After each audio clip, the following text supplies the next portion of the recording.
தமிழக மீனவர்களின் பிரச்சினைக்கு தீர்வு காண கச்சத்தீவு ஒப்பந்தத்தை மத்திய அரசு மறுபரிசீலனை செய்ய வேண்டும் என்று முன்னாள் மத்திய அமைச்சர் ஜி.கே. வாசன் கேட்டுக் கொண்டுள்ளார்.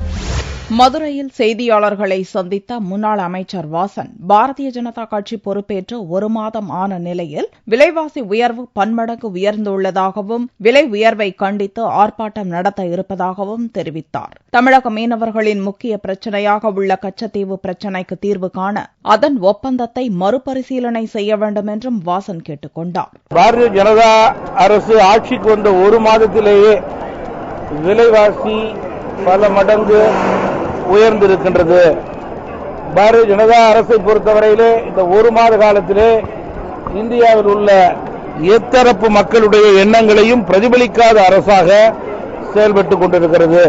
கச்சத்தீவு பிரச்சினை என்பது இன்றைக்கு ஒரு முக்கிய பிரச்சனையாக மீனவர்கள் மத்தியிலே இருக்கின்றது. கச்சத்தீவினுடைய பிரச்சினைக்கு ஒரே வழி, மத்திய அரசு மீண்டும் அதனுடைய ஒப்பந்தத்தை மறுபரிசீலனை செய்ய வேண்டும். பாரதிய ஜனதா அரசு ஆட்சிக்கு வந்த 1 மாதத்திற்குள் பல சம்பவங்கள் மீனவர் பிரச்சனையிலே தொடர்ந்து நடந்து கொண்டிருக்கிறது.